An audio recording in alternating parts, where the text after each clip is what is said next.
On this episode, Mastering MS, most likely if you were diagnosed with MS, it was a doctor who told you that news.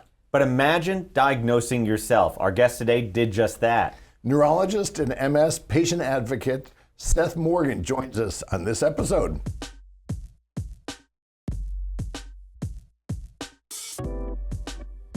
And welcome to this episode of Mastering MS. I'm Mike Murillo, and I've had MS since 2016. I'm a reporter too at WTOP. And I'm Nick Irons. I'm a fitness professional in the DC area. My dad has MS. And we have a great guest today on the show. His name is Seth Morgan. Seth, thank you so much for being here. Thank you for having me. Yeah, I should say Dr. Seth Morgan. And so that's what we talked to you when we went to the MS Walk about a year ago and said we want to get you on the podcast. And I'm so excited that time has finally come because you're a neurologist and you actually diagnosed yourself. And I want to just get started there. Talk a bit about getting your diagnosis and giving it to yourself. Not many people can say they've done that. It was not something I would recommend to anyone else. No, not at all. Because when I diagnosed myself, there was very limited treatment modalities available. There still isn't a cure, but now we're up to many more options that seem to prevent progression and maintain function for a longer period of time. But when I was diagnosed, that was not clear. We had 3 drugs. They were all injectable. And there was no guarantee, they were so new, there was no guarantee that it was going to make any long-term effect on the MS progression. Go back and tell us about how you were able to diagnose yourself. Obviously, you knew from your patients, but how did that process go for you? Well, because of my training, I knew that there was no standard group of symptoms that you could make a diagnosis on MS. But there are a few things that do happen, and it's basically the nervous system either is hyperactive in some areas or is underactive in some areas. And one of the symptoms is double vision, which I did develop. Other people get loss of vision. And there was spasticity in my legs, and the combination made me suspicious. And then I had sensory symptoms, and I knew that it was coming on. I actually got a couple of MRIs on myself when I first realized this, and I was not diagnosable by the current criteria. But I saw the changes, and I knew it was coming. And sure enough, about 4 years later, I was diagnosable. You know, one thing we like to talk about too, we're really big about talking about the impact on families. And so I want to ask you a bit about breaking the news and how it went for you when you went to your family and said, unfortunately, this is what I have. Yeah, it was, denial is a very strong emotion that I realized I had it. I had the MRI in my hand. I had been diagnosing MS for 30 years between my training and my practice, and I realized I had it. So I called up a friend of mine who was at Georgetown University Hospital and was one of the MS specialists. I had actually helped train him when he was an intern at the hospital.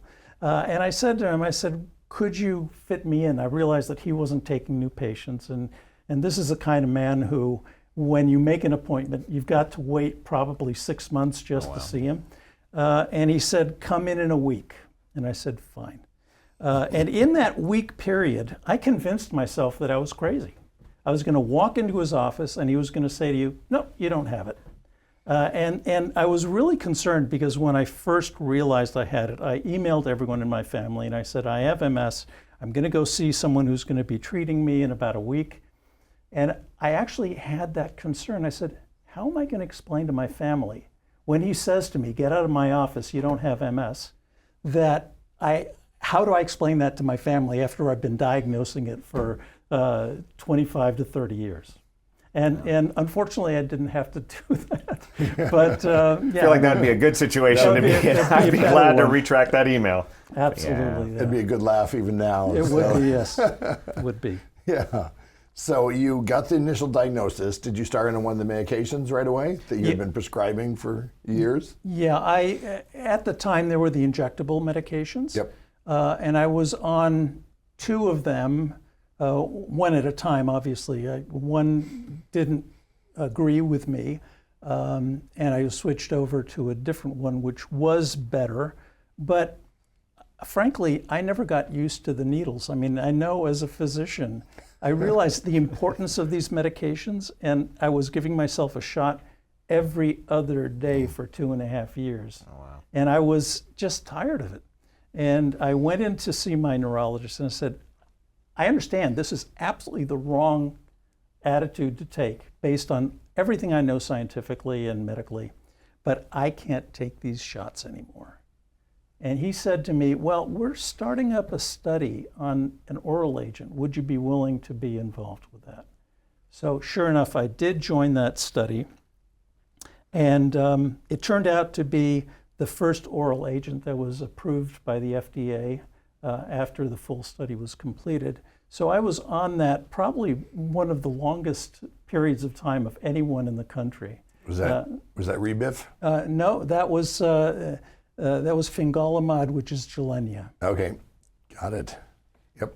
And so you got on the medicine. Did you see your progression slow down with the new drugs? Absolutely. You know, it was one of those situations where my son, who had been watching me very closely, and he made a comment. He said, I'm so glad you're on this medication. This was about 6 months in.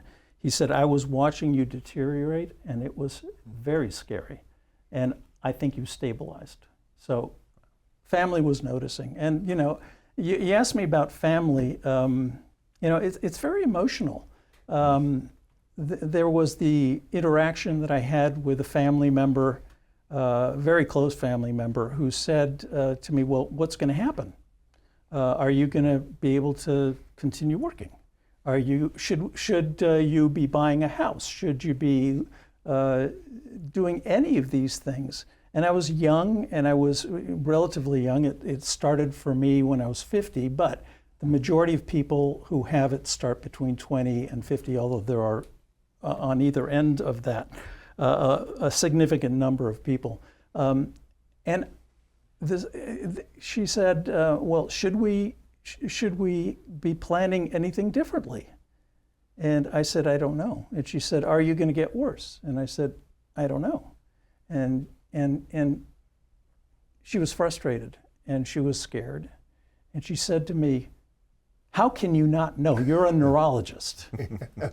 And my answer was very quietly, I said, under my breath, because nobody knows. Wow. I think that's the hardest part, right? That Yeah, you can't terrible. answer a lot of questions. Yeah. I mean, I was 32, I think it was, when I was diagnosed back in 2016.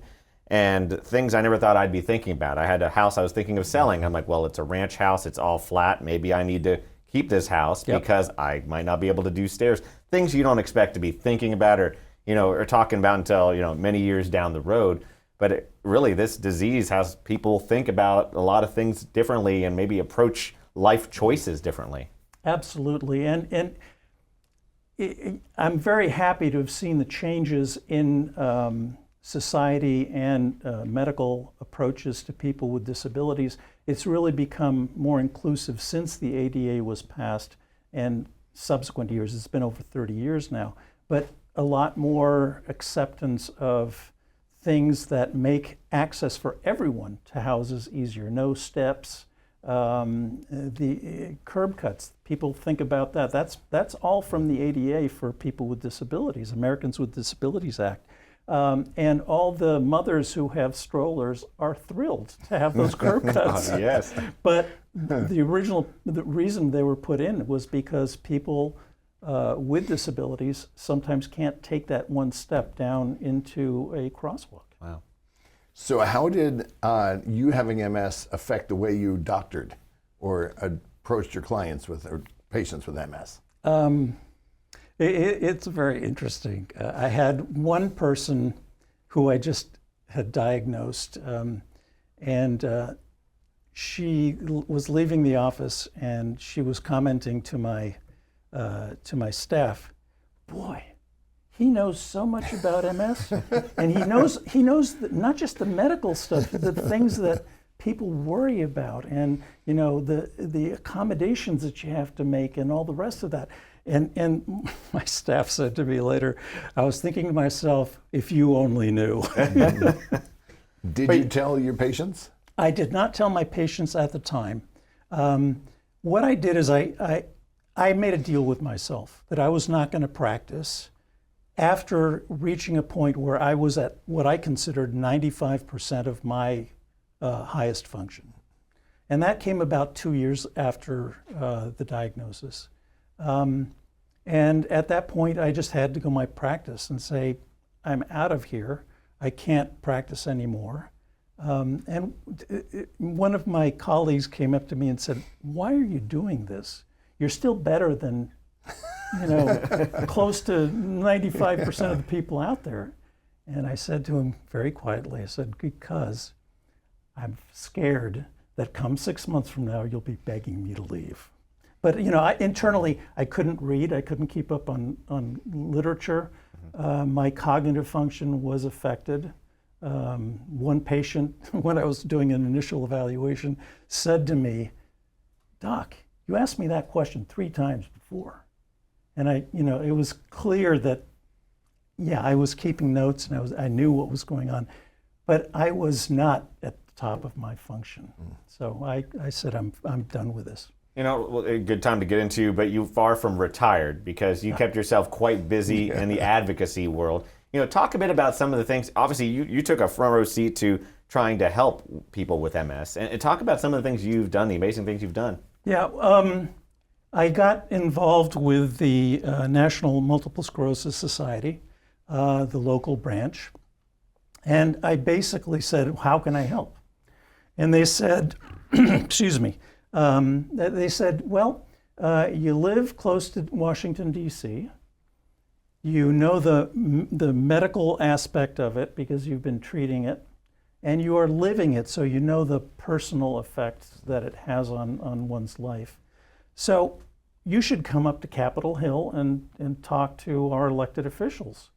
And one thing led to another, and I started advocacy. I became involved with the local Governmental Relations Affairs Committee for the MS Society. And subsequently, I joined the Montgomery County Commission on People with Disabilities and was on that for 13 years, chairing it for 7. Because I realized that while MS was my thing, I thought the issue of disability in general needed to be addressed better than we were doing. And so, I would do, pretty much it was one of those things that one of my good friends in advocacy said, said at one point, are you willing to do this? Someone else said to me, are you willing to do this? And I said, sure. And she muttered under her breath, here's from a man who doesn't have no in his vocabulary. That's the way to be. Yeah. So you were partially responsible for those curb cuts that you're telling us about. Well, yeah, I came in after the ADA had passed, so I can't take credit for that. But what I have been involved with is the ADA is a starting point. It is not the be-all and end-all. So we were involved with a lot of issues that went past the ADA that the local government was actually very receptive to about, making sure that they were as welcoming to people with disabilities as possible. So I was after the ADA, but certainly starting at that point. Yeah, great. How is your MS progressing now? We talked earlier about that not many studies have been done on aging with MS. Right. Tell us what it's like to age with MS. Not to make you above your age. Yeah, no, it's okay. You're not over 18, we know that. I'm not shy about that. It's okay. No, actually, when I first started my training, there was no such concept as aging with MS because there weren't drugs available. Pretty much, people were dying at a relatively earlier age than they would have without the MS. And the whole concept of having MS and aging was not a topic.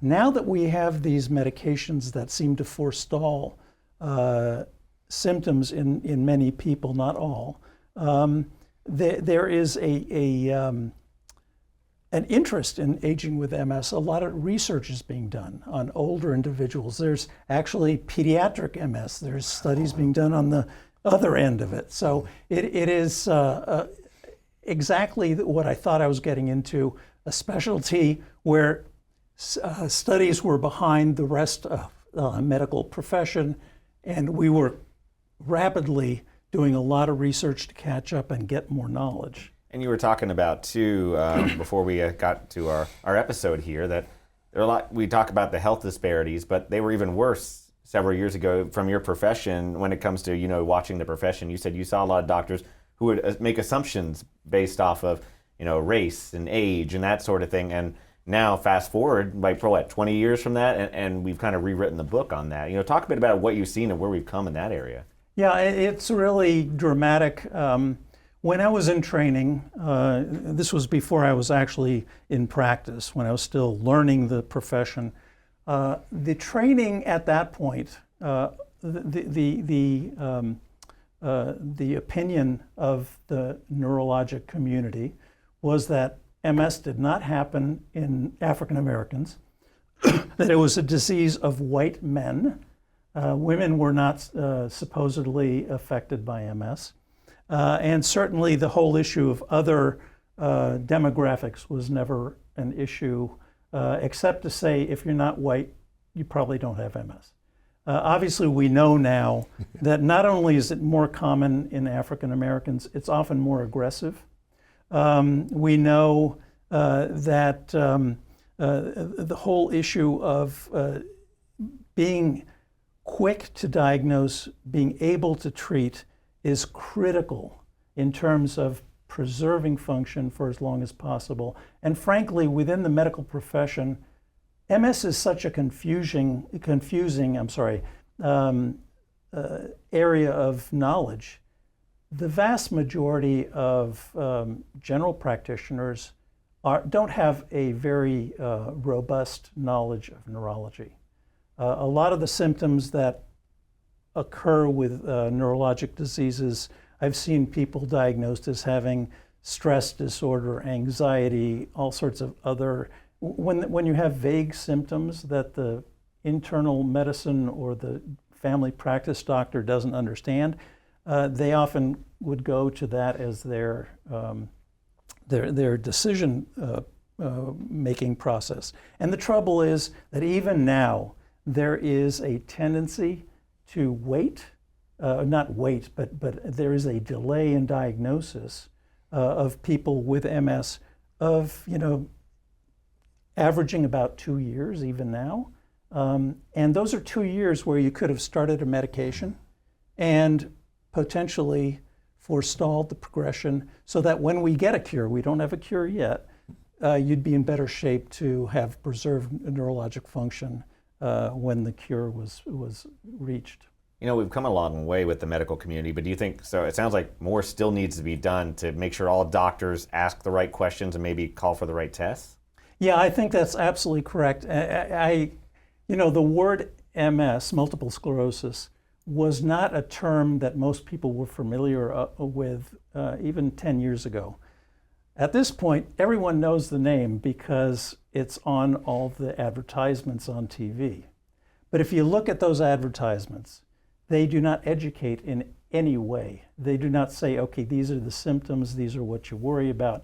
And there's a reason for that, because each person's MS is unique. So if you know someone with MS, you can't extrapolate, oh, because they have this, I'm going to get that. Or even if they have symptoms that are similar to ones that you initially had, you can't extrapolate to, well, it's going to extend into this kind of progression.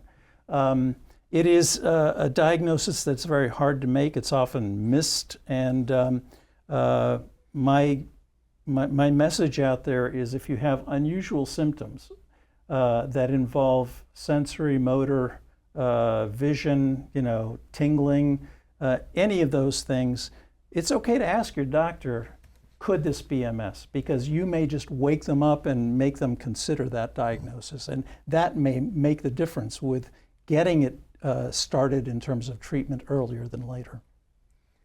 So you probably follow the MS world quite closely, being that you're an advocate and somebody with MS. What focus of research do you see as the most promising right now? There's so many out there. Where do you think the cures can come from? Well, it's interesting because it's very clear that the cause of MS is multifactorial. It's not just one thing. So you can't say, oh, you have this infection, or you have this genetic predisposition, or you have this environmental factor.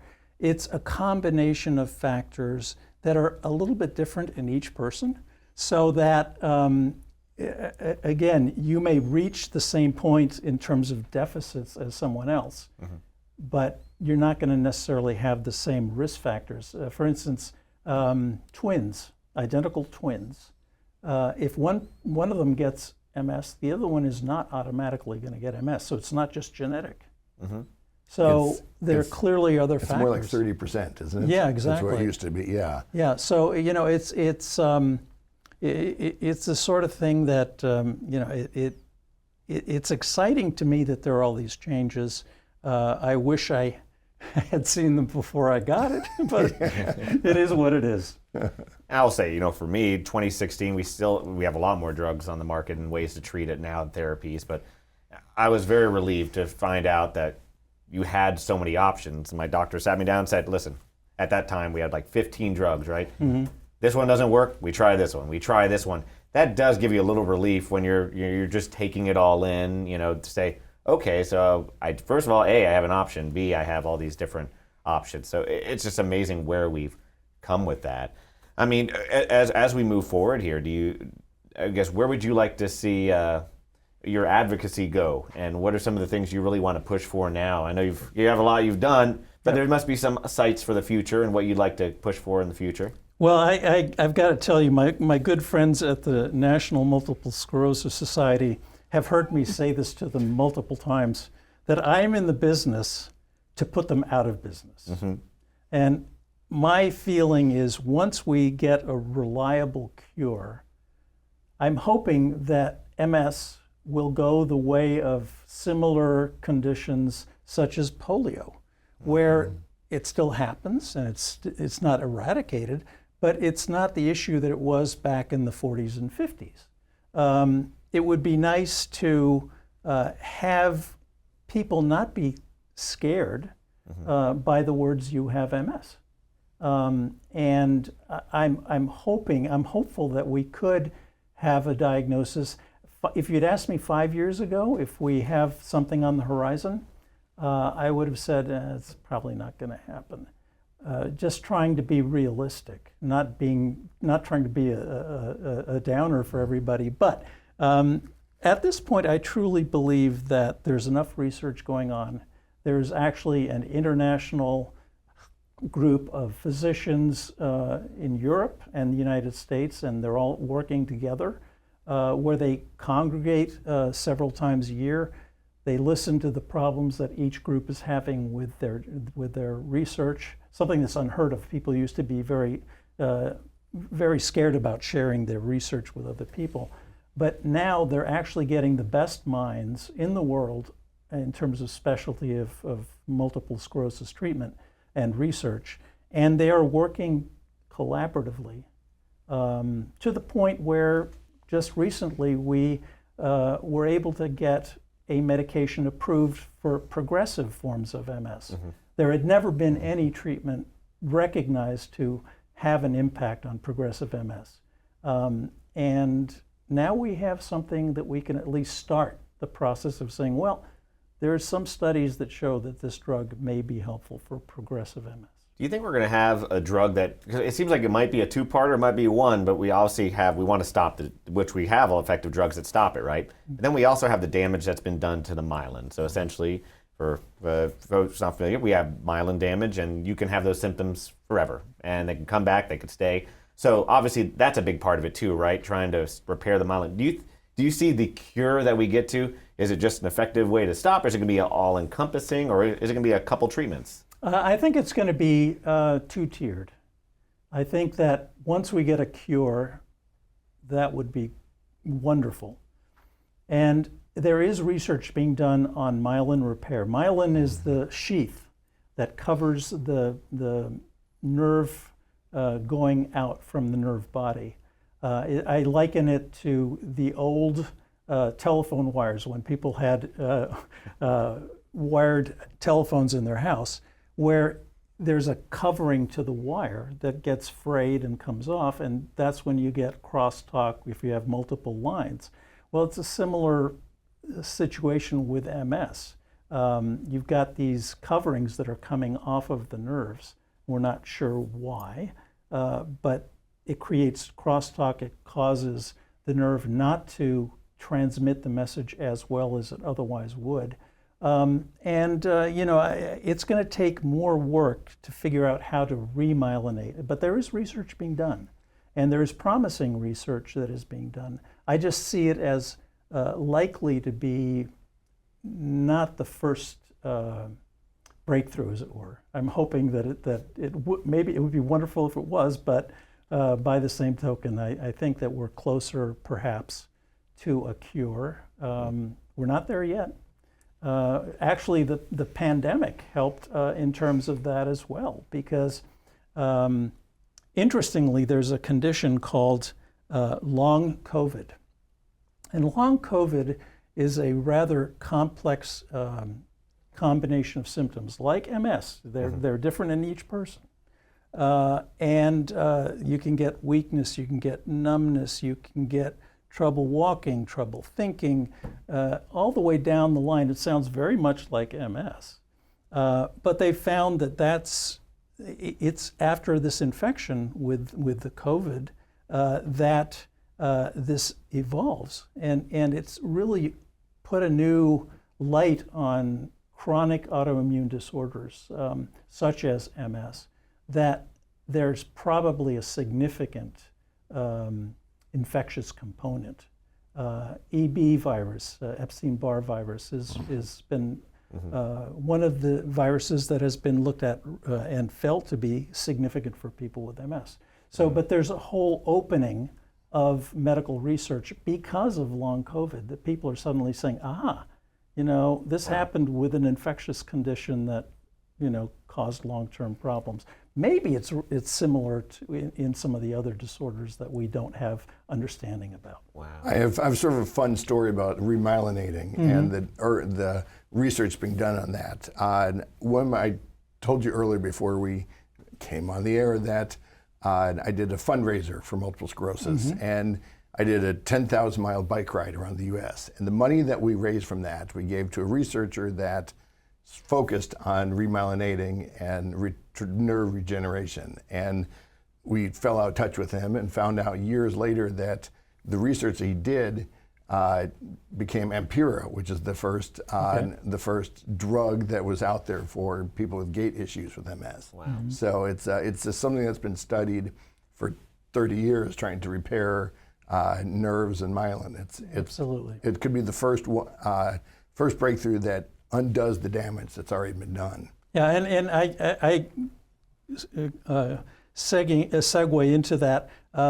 I've got to do a shout out for the National Multiple Sclerosis Society, because they have been very aggressive in terms of raising money for research specifically. In fact, since its inception, the MS Society has funded over $1 billion with a B in research. Now, granted, that's over a period of time, but they have had the emphasis primarily on let's find out how to make this better at the same time that we're making the lives of people with MS. So they still do that, obviously, better. But I mean, they've had a real emphasis on let's find a cure, let's get this working. And they've shown a commitment, which is one of the reasons, we're thrilled that they do that and we do that.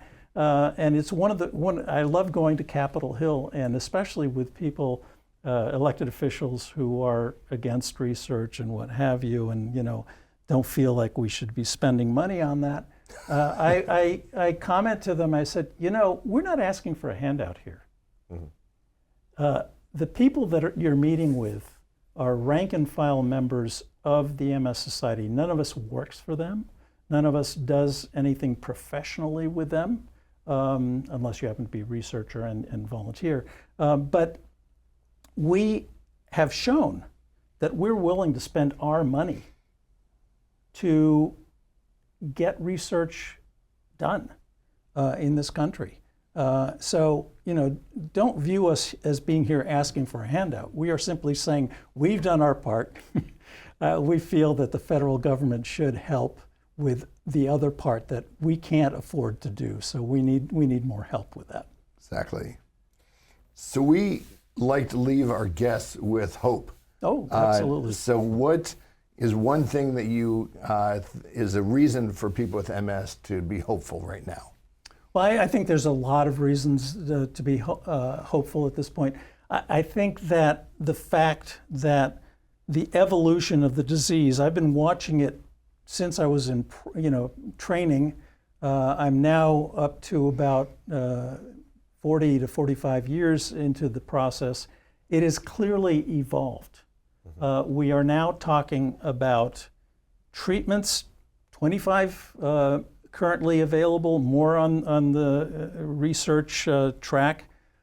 We have people aging well with MS. We have people able to continue their professions on MS. They don't have to have it curtailed because the disease as frequently. And by the way, I think that the number of people with MS is underestimated across the board. And part of that is because people don't want to tell their employers that they have MS because they're worried about losing their job or not getting repositioned or what have you with their corporation. And I think that there's much more out there. I think everyone knows someone who knows someone with MS. And I think there's probably even a closer connection with people who have not yet admitted that they have MS and are just trying to continue along, get their treatment, and stay functioning in society. And another question we like to ask folks too, ask you, if you have that person who just is recently diagnosed, you just got that diagnosis, take yourself back to when you gave yourself that diagnosis. Yep. What advice would you give to that person as they try to just take it all in and all that comes with it? Well, I think the most important thing is you can very easily get depressed. If you see someone with similar symptoms to yours who is not doing well, and you extrapolate and say, oh, that's me. I'm going to be in that shape in X number of years. Mm-hmm. The fact of the matter is that doesn't hold. If you know someone with MS, you know one person's symptoms with MS. That does not mean you can't expand that to you're going to have the same symptoms that this other person who had similar start-off symptoms is having. It's an individual disease that will progress or not progress at different rates, and all we can do is try and prevent the progression. And there are a lot of medications out there. Please see your doctor earlier than later, because the sooner you make that diagnosis, the better chance you have to preserve function and be in the best shape possible for when the cure does come. And one more question when it comes to families. Yes. What advice would you give to the person with MS about how to help their family through the diagnosis, and vice versa? What advice would you give to those family members of someone newly diagnosed? Yeah, I have touted the MS Society, the Multiple Sclerosis Society. They have incredible support for family members, for newly diagnosed individuals with MS. They often just sitting down with someone who has MS or a family member who has a family member with MS, just sitting down and talking to them and hearing all the different facts in terms of how individuals experience the disease gives you a perspective on the fact that it's not always the death knell. It's often not the death knell. It's basically a disease that we have treatments for, that we have potentially ability to prevent worsening, or not prevent it, but forestall it in any case. And hopefully we'll have the full cure soon. You know, I'll tell you, one of the things that has been a major factor for me is I frankly worried that, are my kids going to get this? Which was one of the questions that I got. Yeah. And I kept on saying, I don't know. If they were to get it, I'd be so much happier if they could say, okay, you got it, but we got this cure for it. You're fine. Yeah. That's what I really want. All right. Well, thank you so much for being here, Seth. Just a great conversation, and just thank you for all you've done and taking the time to join us here on Mastering MS. Yeah. Thank you very much. Thanks for joining us on this episode of Mastering MS. You can see more episodes on mastering.ms or at WTOP.com. And of course, our YouTube channel, subscribe to that as well, and we'll have the video up, which we're enjoying doing, even though, I don't know, I don't like to see myself in video, but we got two good looking guys here, so they're good to go. But make sure you subscribe to our YouTube channel as well. Until next time, I'm Nick Irons. And I'm Mike Murillo, and this has been Mastering MS.